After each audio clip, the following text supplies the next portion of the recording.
Alors, 10 à 20% de taux d'intérêt. 10 à 20% de taux d'intérêt, tu te rends compte, c'est vraiment énorme. Tu te poses certainement la question de savoir, celle-ci sort d'où avec ça aujourd'hui? Est-ce que c'est possible? Pourtant, si tu es propriétaire immobilier, si tu as déjà acheté un bien immobilier, c'est que tu as forcément signé pour ça. Tu as peut-être signé même pour ça sans le savoir. Et c'est justement pour ça que je fais cette vidéo aujourd'hui, pour te rappeler de cela, parce que récemment, quand j'étais chez le notaire avec un de mes clients, on est encore passé sur cette clause-là. Je dis, ok, je vais donc faire une vidéo pour en parler parce que pour moi, c'est important d'être transparente envers vous, envers mes clients, envers toutes les personnes qui me contactent. Donc du coup, je vous explique dans cette vidéo après le générique.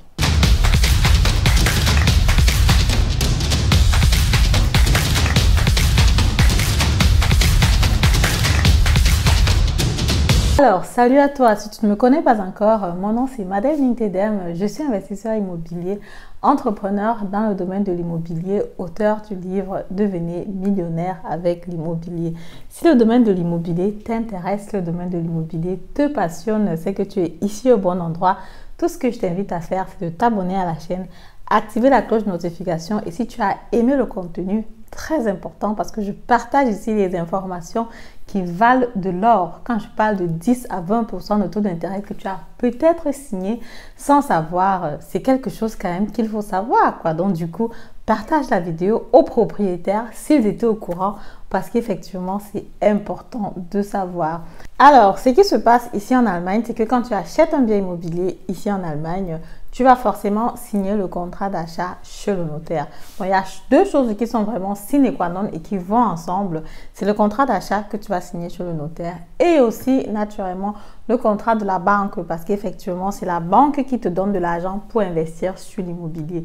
Et la banque, donc, c'est l'hypothèque, quoi. Donc, du coup, si quelque chose se passe avec le bien immobilier, si tu n'arrives plus à payer les traites, la banque est en droit de saisir le bien immobilier. Ce n'est pas l'objectif principal de la banque.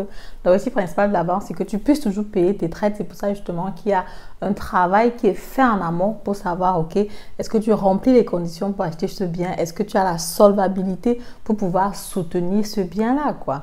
Et justement, quand tu as dans le crédit de la banque qui a été confirmé, tu peux donc aller comme ça chez le notaire, acheter le bien en toute sérénité.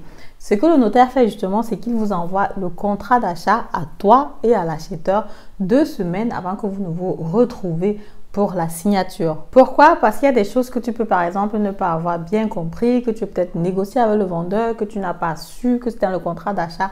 Je ne sais pas moi. Justement, vu que c'est un contrat qui est important, vu que c'est un contrat qui va sur de gros montants, tu reçois donc le contrat 2 semaines à l'avance ainsi que le vendeur. Comme ça, s'il y a des choses où vous ne vous entendez pas, vous avez encore la possibilité de vous entendre avant de vous retrouver chez le notaire. Une fois dans chez le notaire, ce que le notaire fait, c'est qu'il va donc lire le contrat d'achat et il va aussi lire ce qu'on appelle donc le Grundschulderklärung de la banque. C'est un document que tu vas donc recevoir de ton banquier. Il va te dire explicitement à l'intérieur. Tu vas donner ça au notaire. Pourquoi? Parce que là, ça va permettre au notaire d'enregistrer l'hypothèque. Et dans le contrat, quand il va donc lire le contrat, bon, chez moi, pour les personnes que j'accompagne, ce qu'on fait, c'est qu'on fait d'abord le contrat d'achat et après on fait le Grundschuld.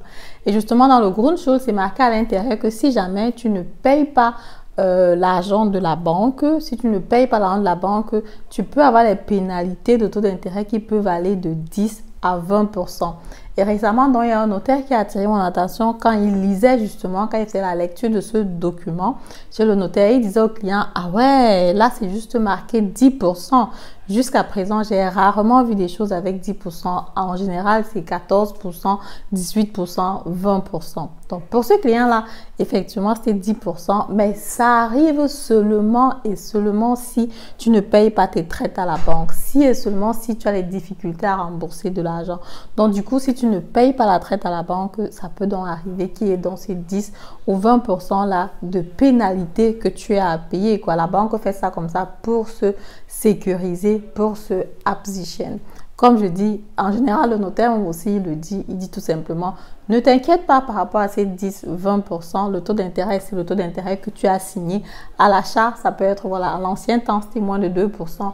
Aujourd'hui, on a un taux de 4,5%. Il te dit directement, ne t'inquiète pas par rapport à ces 10 et 20%. Tout ce que tu as à faire, c'est de payer tout simplement le montant qui a été écrit dans ton tableau. Tu as souvent un Tilgong Plan que tu reçois. Et dans ce tableau-là, tu peux voir effectivement ce que tu dois payer à la banque, quoi. Donc, reste juste sur ce montant-là. Tu payes de façon mensuelle et il n'y aura pas de problème. Ça, c'est juste au cas où s'il y a un problème sur le financement et que tu ne payes pas. Et que c'est à ce moment-là que tu dois payer entre 10 et 20%.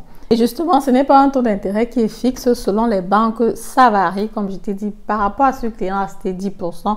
On a une autre banque qui a fait le financement. Là, c'était 18%. J'ai regardé sur mes contrats, j'ai aussi des 14% là-dessus.